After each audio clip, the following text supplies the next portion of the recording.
Welcome to the last session of From Job Seeker to Job Receiver.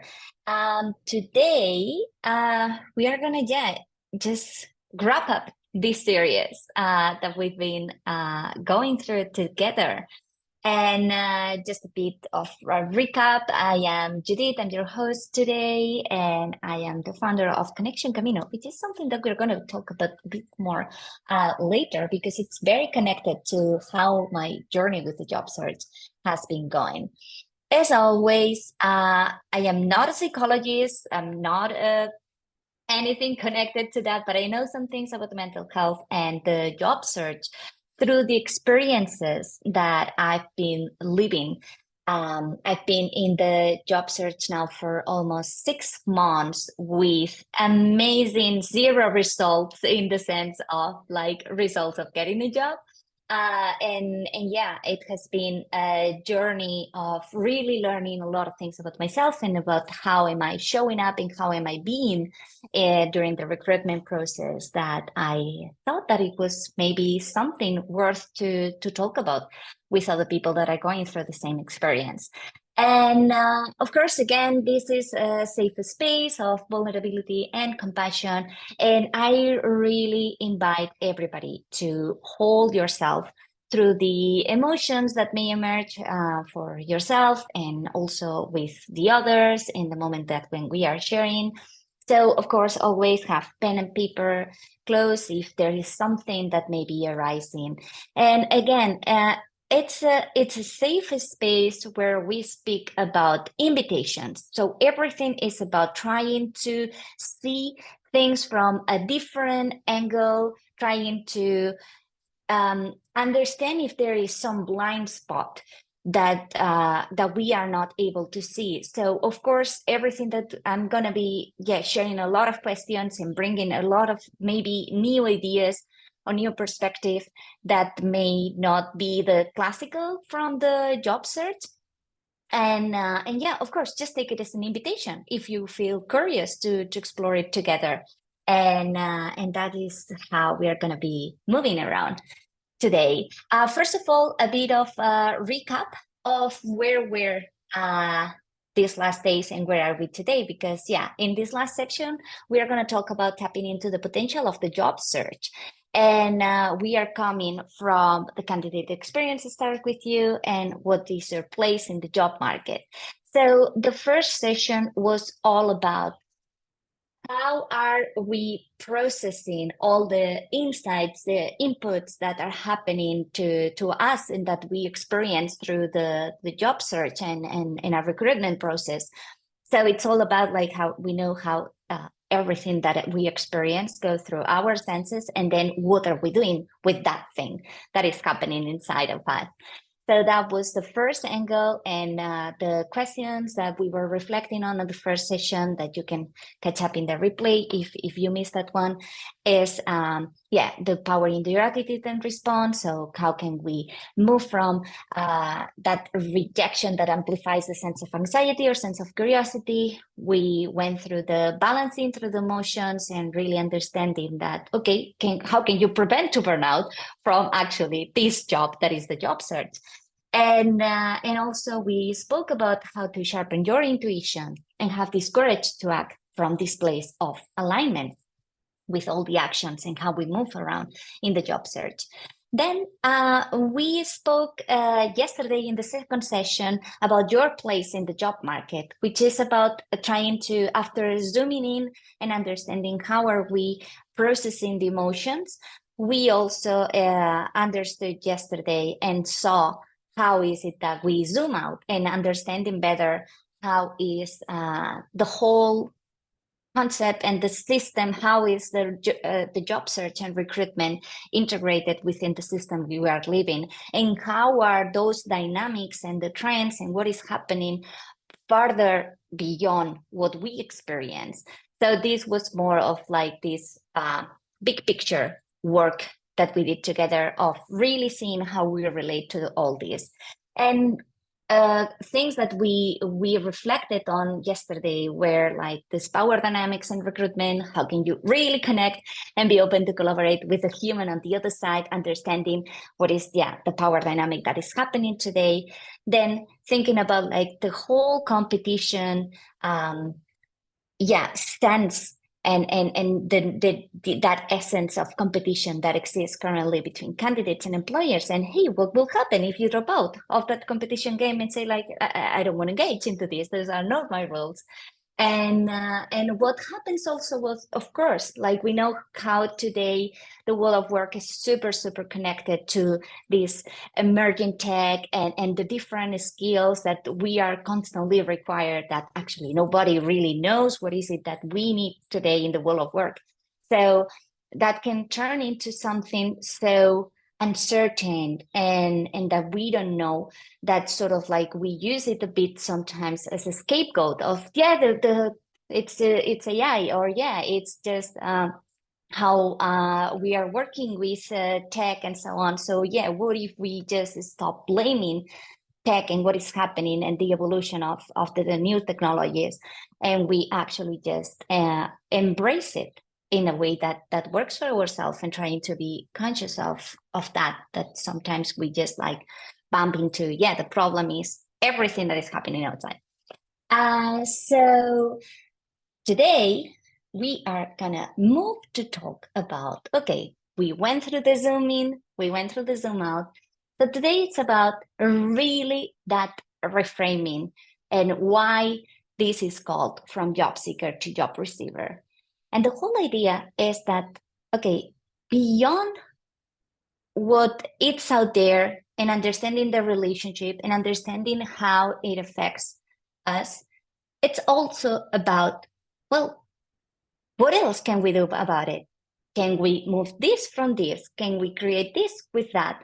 So it's really tapping into exactly, that potential, that beyond the job search as we understand it, that's something very transactional of I need this, I want that. What else is there, and how can we use it as an opportunity for us for self-development, for growing, for learning, or for resting? So this is the whole, we've been going through this process of really zooming in and zooming out to be able today to get to this point of, okay, now really, how can we make this sort of like better work for ourselves, and understanding that the job search sometimes feels a bit of like a place of scarcity when actually it can be absolutely abundant and creative. Let's see how that works. So this was something we spoke about the first day, and I thought that it was super crucial to repeat today and to lean into it a bit more, which is that receiving is not passive.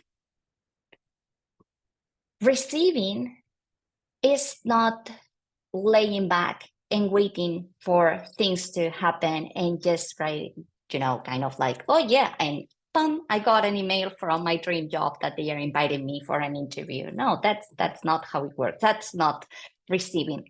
Receiving is building this capacity and the willingness to get the unexpected. And this is again, that's the whole point of the difference between seeking and receiving. When we seek, we create expectations, and we just go towards it with sort of like a very narrow view, and we are not able to see beyond that. And that's why receiving is about more connecting to abundance, to curiosity, to being open, and to get with the unexpected. So I know that it's kind of like difficult to understand, especially coming from the job search, which is like, yes, of course, I want that. But it's like, well, maybe that doesn't have to be like this, or doesn't have to be like that, but maybe that is like that. So it's about expanding a bit more our being and our sense of doing while we want to receive, and being open to whatever may come our way. Super activating our senses to be able to respond to the things that may emerge. So this is the whole idea of why do we have to seek for a job when we can receive a job? And again, it's not about passive, because we're going to see now all the things that we can actually do to create that capacity to receive, which is exactly the thing. Like, you cannot receive if you are blocked to receiving. And this is what we are going to be seeing today. So I want you, before we start digging in and seeing like the different angles, I want you to just imagine for a moment,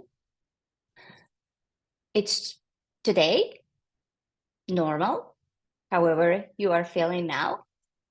You are been going through your day and so on, and you go to sleep as normal.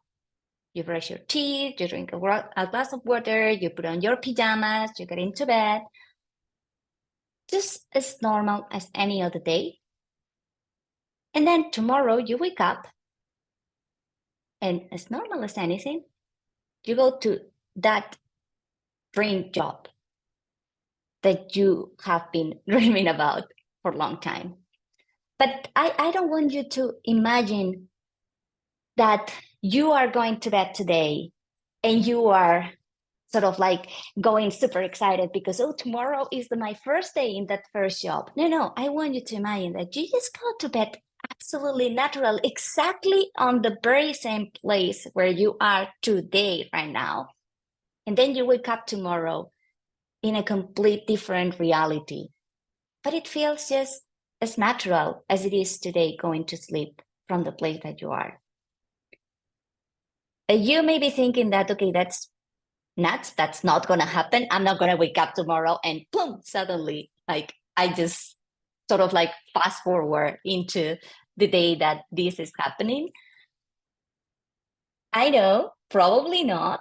We don't know, actually. We don't know what happens when we sleep and so, but really just imagine for a second what happens and how is it when what you are expecting or what you are waiting for is already here. And this kind of thinking, as crazy as it may sound, to make kind of like this quantum leap into that kind of reality, just like one day to another, is actually what is happening with success. So Thoreau said that success usually comes to those who are too busy to be looking for it. And it's again like this whole concept of how when we are not looking for the things and when we are doing other things, success happens. And it really comes like, that idea of overnight success, how it feels like, I mean, we are super, super conditioned to the whole idea of entrepreneurship and these super like unicorns and startups that one day to another became like super successful. And we have sort of like that idea of, yeah, people that get the things that they want, it just like happens overnight. But actually, there is all that process of having been working towards that. And then suddenly, yeah, one day you wake up and it's like, oh, wow, look, I'm living the life that I was sort of like, so I was expecting. It's here. That future is sort of like here right now. And yeah, that's why it's about like being busy, doing other things rather than looking for that, because it will happen. We know, we were speaking the other day also about how it's impossible that we stay in this very same position, in this very same situation that we are currently living today, like forever. It's literally impossible because everything is constantly changing. So in that constantly changing, if we just like focus on, yeah, look for success, look for that thing that we want, etc., what happens when actually it just comes to you because you've been busy doing all the things that were preparing you for that day when you wake up and you have it. So let's break this down into, okay, but how, you know? And I would like to talk about some alchemy basics. And it's about this idea of, okay, if you knew that it will all work out at the very end, how will you enjoy yourself more along the way? How can you make the process more about the process rather than that result that you want? And I know that is kind of like a very, call it wishful thinking or super positive thinking or whatever. I mean, we all know that at the end it works out. And we, I mean, especially in the job search today and with the whole frustration and so on, we really have to sort of like nurture that feeling that, okay, I will get out of this. Of course you will get out of it. It's just like, it's impossible to just stay in the same position constantly. But then it's when we sort of like focus so much on that final outcome, on that expectation that we have, on that, like, yes, I want that and that's all, then it becomes a super, yeah, gray. It's kind of like, as this picture shows, it's kind of like a process where you are actually just living so much with that expectation in the future that you are not seeing like all the things that can happen in the process, this colorful path of things that there's actually there for you to tap into. And this is where the whole alchemy process, it's so funny. Every time that you try to look for Google for a picture about alchemy, you have these ideas of medieval drafts and drawings. But yeah, the whole process is like, I would like to invite you right now to think of um, how can we transform what's already here into something that is not here. To really see into, okay, how can I create a very colorful journey till the very end when I wake up that day and success has happened. So let's think about what's here and what's not here. What's here for somebody that is in the job search at the moment? Maybe there is frustration, maybe because there you don't have a job. There is the anxiety of having to pay the bills. There's maybe also the frustration if you are currently working on a not fulfilling job. There may be also a lot of time. What's here? You have maybe a lot of time. Maybe you don't have that much time when you are working in a job that is not fulfilling, like in a toxic culture or something like this.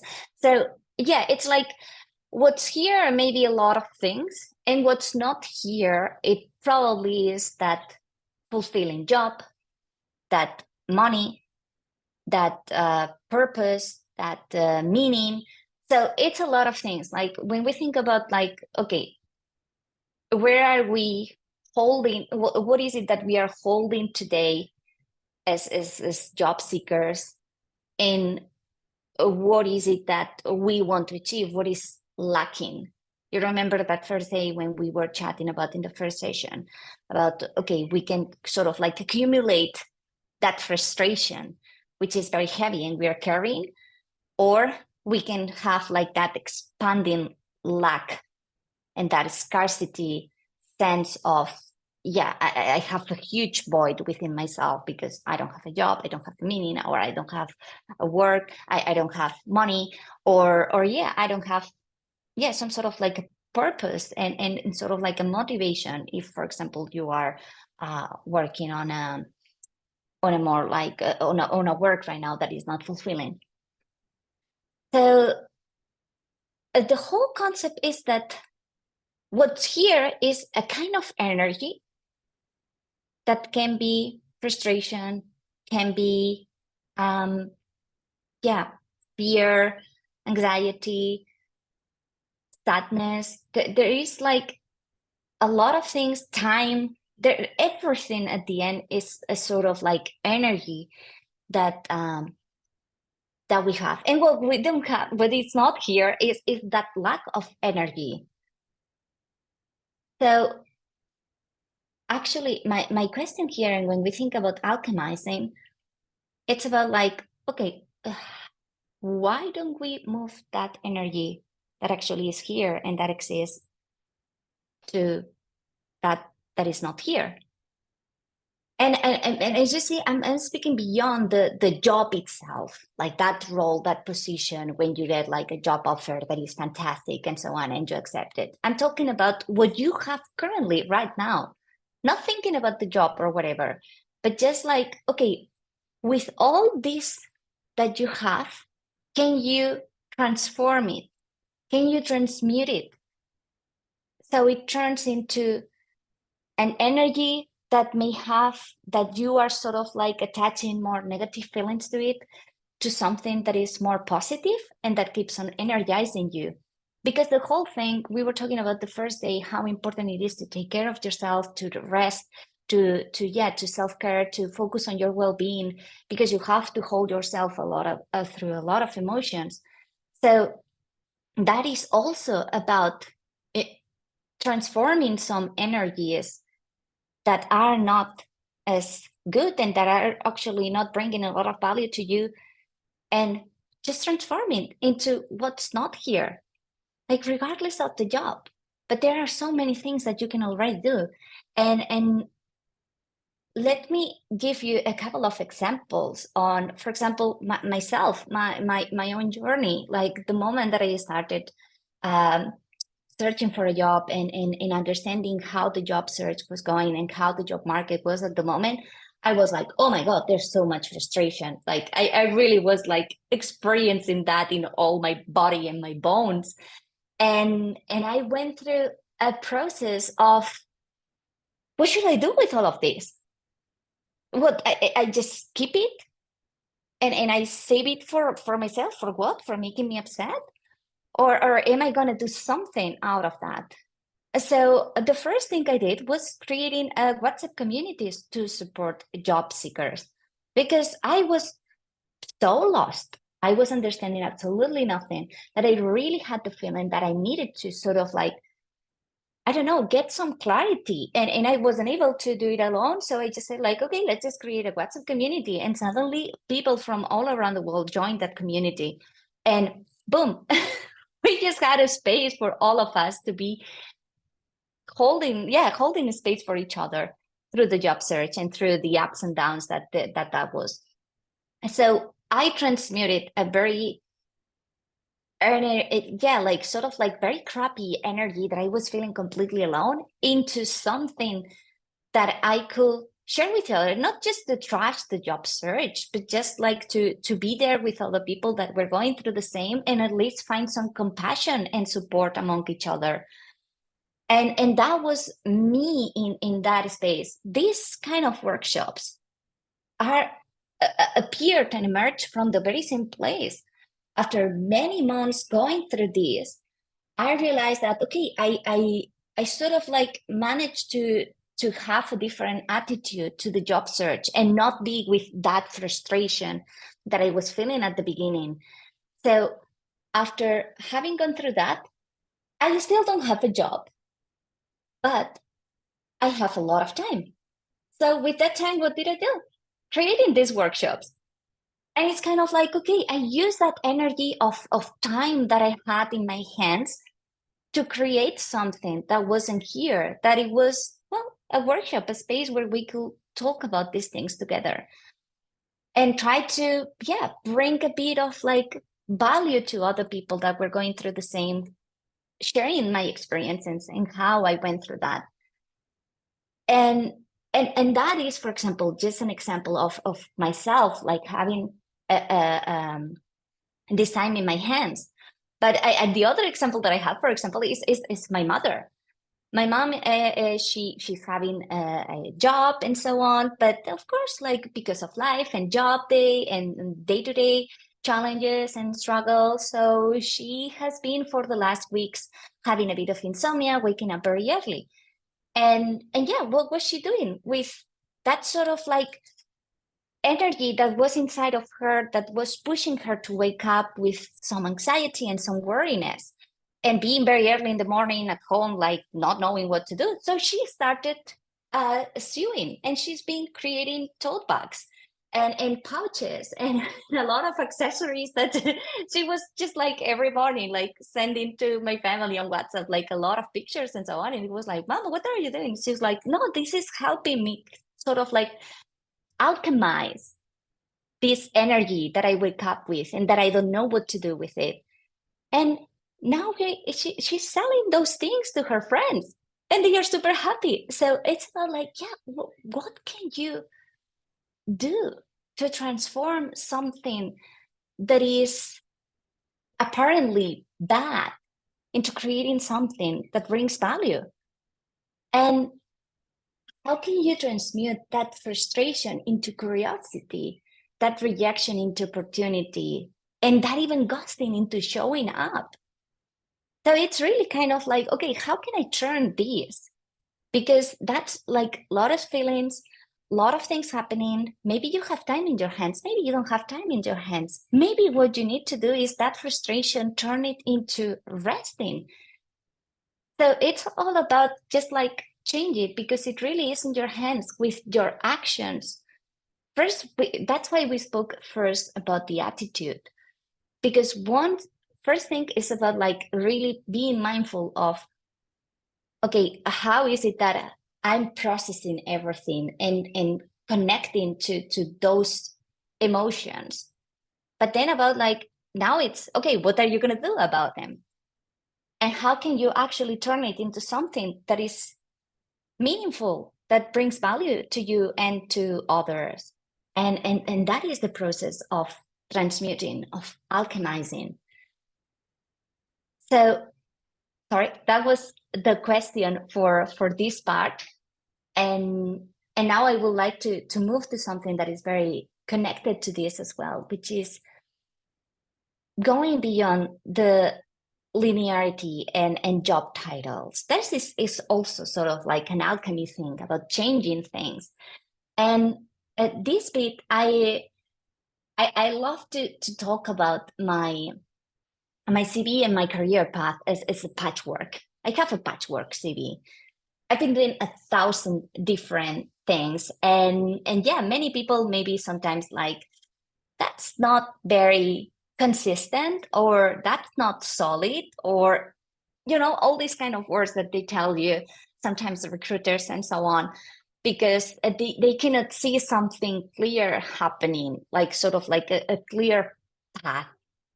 And it's been very funny because every time that I got recently feedback from a job position that actually I was very excited about, and they told me that yeah, I didn't have a solid background on whatever, and that was also a moment where I saw like, wow, thank you, because you're rejecting me and saying that it was because I wasn't solid.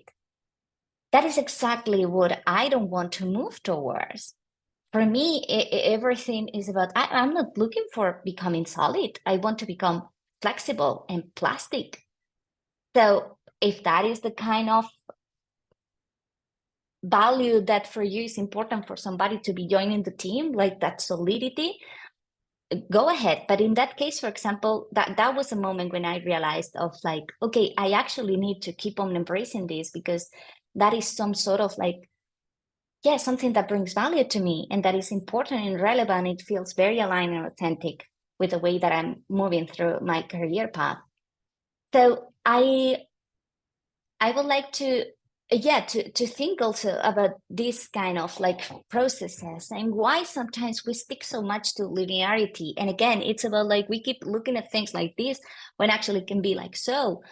And yeah, we think that the career path many times goes from, yeah, you finish the school, so you get a good internship, and then you become like a mid-level worker, and then mid-level manager, and then an executive, and so on. When, yeah, we know that sometimes there are so many weird things happening, and life happens, and so on. And this is something that, for example, women in particular that have become mothers have to struggle a lot with these things, because they know that they are sometimes, especially if they choose to become a full-time mother for a while, that is sort of like a gap that they need to sort of like justify, because it's like that sort of like linearity suddenly has a hole, and they don't know even how to talk about that. But that's because, yeah, the whole system sort of like um it, yeah, kind of like it accepts and prefers like that kind of linearity. And then we keep on talking about we sort of like trick ourselves into believing that that is the way that it has to do. It has to be. And yeah, when it actually can be like, hey, maybe you were laid off, and then you have to sort of like understand what to do with that, or you want a career change. Like, how many people today, for example, are really looking into moving into a career more into sustainability and fighting for climate change and so on? That's a lot of people also that are right now pivoting careers, and they are looking for new opportunities that has apparently nothing to do with their previous experiences and studies. I remember once I hired somebody that in my team when I was doing marketing and social media stuff and digital marketing. This person had a bachelor's in biology. And I was like, wow, it's so fascinating. She has biology as the background.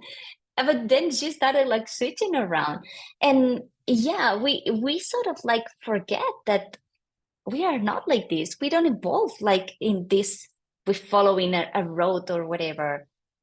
It's just that we can move beyond that. And I like this quote of Eleanor Roosevelt that says that, yeah, in the long run, we shape our lives and we shape ourselves. And the process never ends until we die. So that shaping is not just about moving and climbing the ladder. It's also about, okay, maybe you were like this, and now you feel like you are like this, and maybe you add something here and so on, and then you break it, and then you put it back together. So that's a process that will continue all our lives. And when we think about linearity, about something that broke, we sort of like understand that that's kind of like a mistake or a failure, when actually it can be just, yeah, something crooked that was adapting to the circumstances. And something that is crooked is not broken, it's actually resilient. And let's think again of what we were talking about yesterday, about how 87% of companies say that either are experiencing skill gaps now or expect them in a few years. So that again is about like, okay, really, can we move about this linearity and the job titles and something that has to be super like, yeah, solid and rigid, when we actually don't know where are we going? I mean, what if in a couple of years it's mandatory that everybody has to have something connected to climate change, because otherwise we are going to go extinct, or whatever else, or because of your personal situation you end up in a place where you need to really change something. And I'm not saying all this in the sense of now, you have to find something completely different. And yeah, your CV and your job search was all connected to trying to find this kind of job, and now you have to change it completely. I'm not trying to say that. This is, again, just an invitation to try to see beyond the solidity of everything. So in that sense, I would like to invite you to think of, okay, what skills are actually transferable beyond the job title? And if you think of those things that you have that can be transferred to other parts, then it's all about the story that you tell to a future potential employer. Because that is the thing. It's all about also, when you see a CV that is a patchwork, how can you really go for that opportunity when you see that, oh my God, I could use these, it's like Lego pieces. I mean, they can turn into a duck or they can turn into a house. So it's about like, okay, I have these pieces that are actually really work, that are actually really good for, creating something different. And I just want to show you also um, this is the pyramid of the generalist value. And probably you have heard a lot of like people that identify themselves more as generalists, which are people that uh, reject this kind of like very specific labels in the job search and in the job market of, no, I'm not just a social media manager, or I'm not just a website developer or a UX designer. I am, I have those things, but I identify more with skills that can be transferable, that put me in this position. And I will learn like the very, practical stuff of the job. But the important thing is that I come with high emotional intelligence, that I come with uh, adaptability skills, that I come with a big picture thinker, and so on.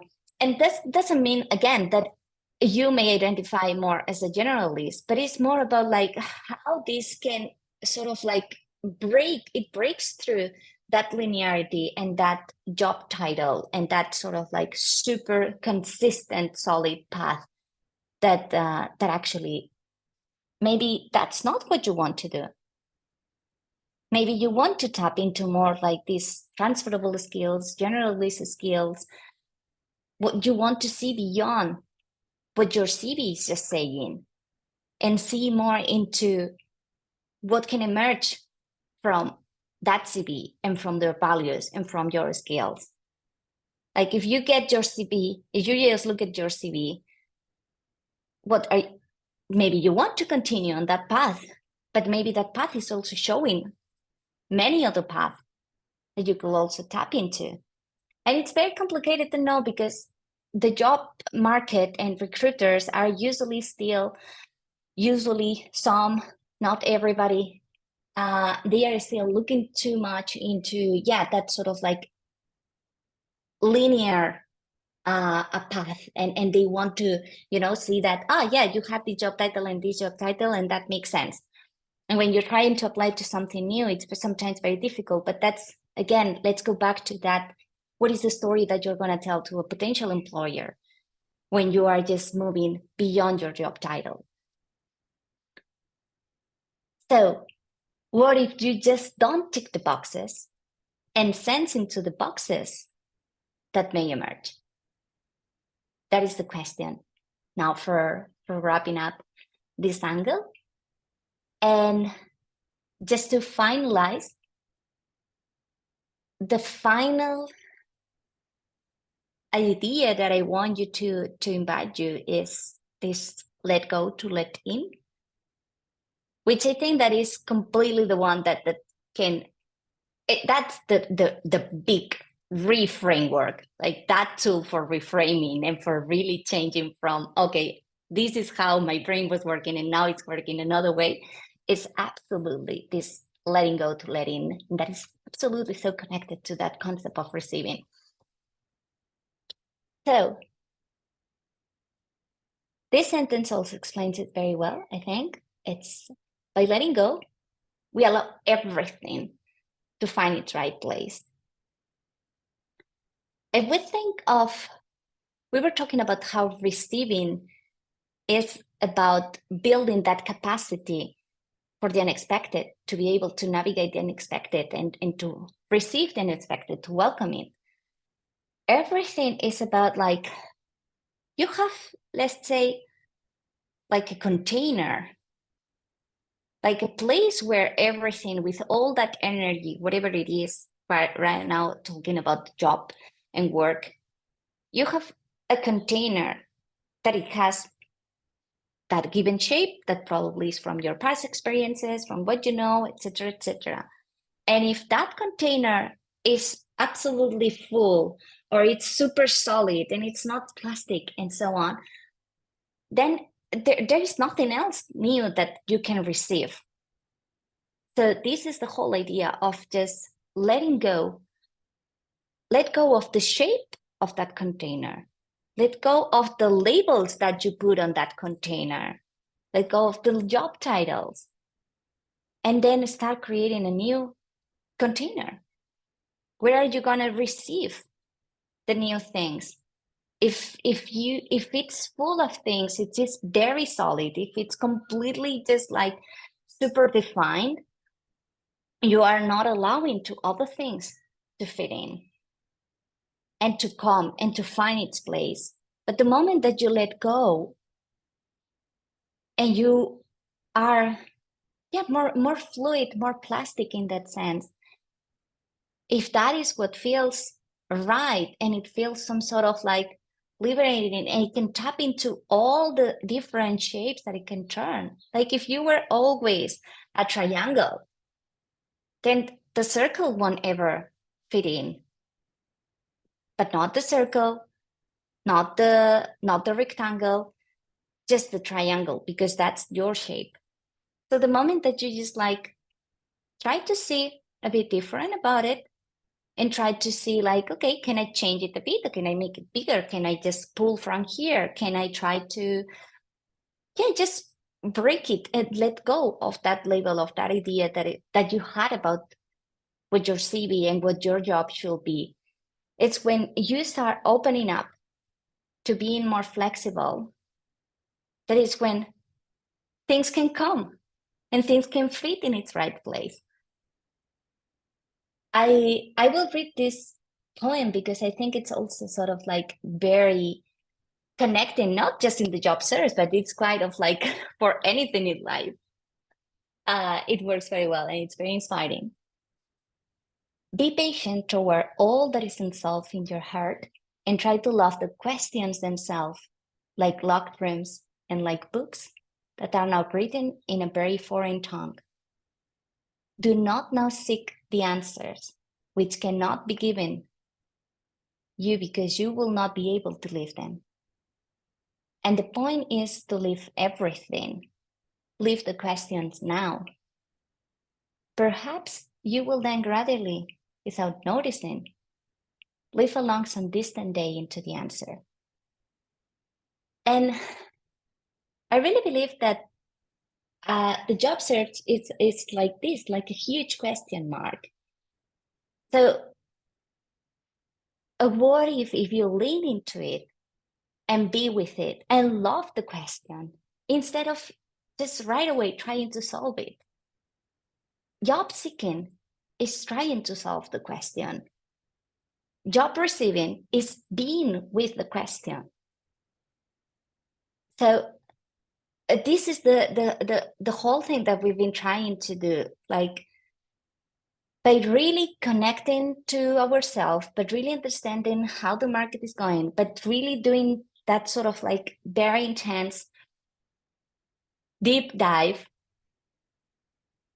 we may be able to just not seek for something specific, but be open to what can appear. And I do believe that this leave the question now and be with that question of what the job search may be bringing. Just being open to the question, which I know a question is all about uncertainty.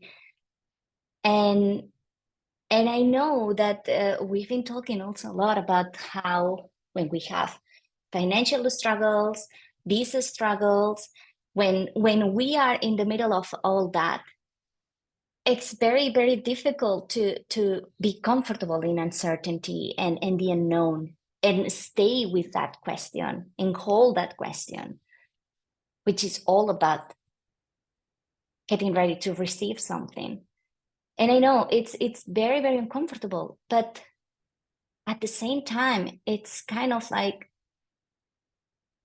when we keep on searching and searching and seeking that thing, and we just put all that anxiety into it, and now we're like seeking, we are not seeking a job, we are just seeking certainty. And in life in general, like there is nothing that is absolutely certain, because yeah, we saw how everything changes constantly. So it actually, for us to live more in peace during this process, what if we just let go of that seeking certainty and we just open ourselves to be with those questions, to explore what else is, to see like those blind spots, to try to change a perspective so we can tap more into the abundance and the possibilities that are emerging. Because if we keep on moving just with expectations, we are gonna be, having a very narrow view of actually everything that can happen along the job search. And this is why just holding yourself a lot through the process and through the motions, and really understanding how you are connected to everything. So you can start sort of like strengthening this muscle of receiving, of being more plastic, of being more open. Because when it has to come, it will come. When it has to fit in the right place, it will fit in the right place. And adding extra layers of worriness, of anxiety, of frustration, it's not gonna help, really. Like the job market doesn't care if you are struggling to get a visa, or you are struggling for money or whatsoever, or you're struggling with your toxic culture in the current job. Yeah, it sucks, but it doesn't care. So it's about you to trying to find inner peace and joy along the way. So wrapping up today, what we've been seeing, we have this alchemy basics. How can you transmute that frustration into curiosity, the reaction into opportunity, the ghosting into showing up? We've seen also how we can go beyond linearity and job titles. And we can sit with the question of, okay, what if you just don't tick the boxes and sense into the boxes that may emerge? And we've been talking finally about this big theme of let go to let in, which is, okay, if the job search is like a huge question mark, what if you lean into it and be with it and love it, instead of just trying to solve it and get out of it as fast as you can? So you can let go, be with the uncertainty, so then things can come in. And I will give you now a few minutes to speak with these questions, to integrate, and then we can move to a final sharing circle.